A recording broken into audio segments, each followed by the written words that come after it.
All right, what up, fam? Finally getting around to doing some more walking videos. And a point has come up for me that I know I can't be the only person who's going through this. So I've mentioned this a few times, even on some podcasts and other interviews and stuff. When you look at me on paper, you see a black man who has a bachelor's degree, who has two master's degrees, who is almost done with a PhD, who has two professional licenses, a licensed clinical mental health counselor, a licensed clinical addiction specialist, two professional certifications, a clinical, I forgot my certifications because I'm walking and thinking about all this stuff. Got two certifications, right? So there's that. And, I've made some programs. I've worked at a university. I've done some of these other things.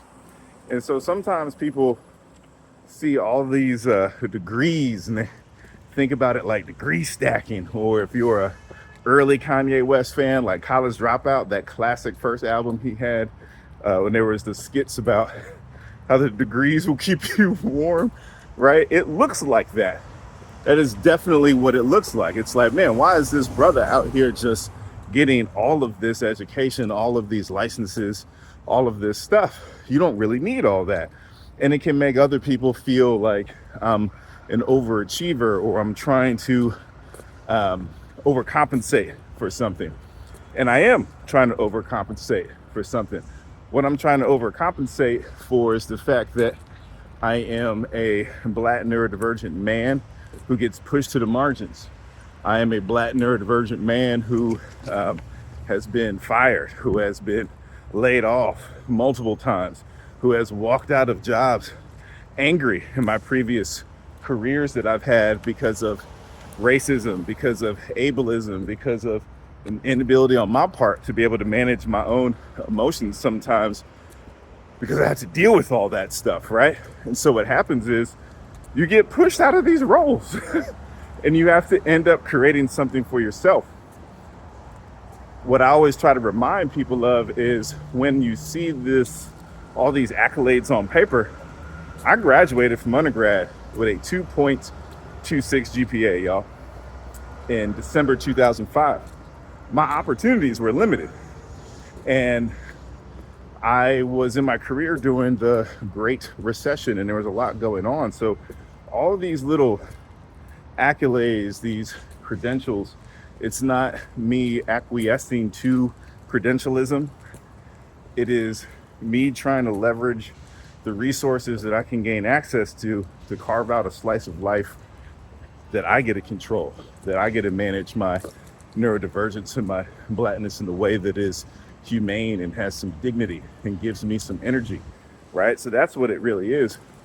Let me give you another example of this. When I was talking to an agent about some talking or speaking gigs, right?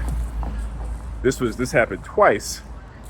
The agent said, knew all these accolades, all this stuff. And I was like, well, are you going to write a book soon? Because if you write a book soon, then this would be a lot easier and there's going to be some more opportunities.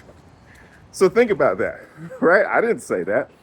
I have two bachelor's degrees, a bachelor's degree, a PhD candidate, like two licensures, two certifications, all this stuff. And I was told I am not enough. I have to have written a book to be able to have more speaking gigs, right? Which is true, but don't judge the person because they're trying to stack degrees in education in order to have some semblance of a career that they control, right? It's a very important narrative. And so for y'all hiring managers, some of y'all other folks who maybe you see someone like me on paper, I'm not applying for jobs. I am very happy in my business, but being self-employed in my business. But other folks, I am not alone. These folks who are applying for roles, you might be making judgments on them because you say, oh, look at all this stuff they have. They're not going to be excited here. They're not going to be motivated. They're climbing for something else. Don't make assumptions about other people's motivations. Just ask them. Just ask them. Even though I have all these accolades, I went sailing this Tuesday and lost my glasses. I can't find my office keys. So this is a reality. So that is all these degrees, all this thing. It's not overachievement. It's not stacking, it's me compensating for all the other discrimination that I receive. I know I am not the only one. So if you are part of that message, understand that you also are not stacking, overachieving. You're doing what you need to do in order to carve out the life that you need. You're working in your strengths. All right, y'all, keep walking. We out here.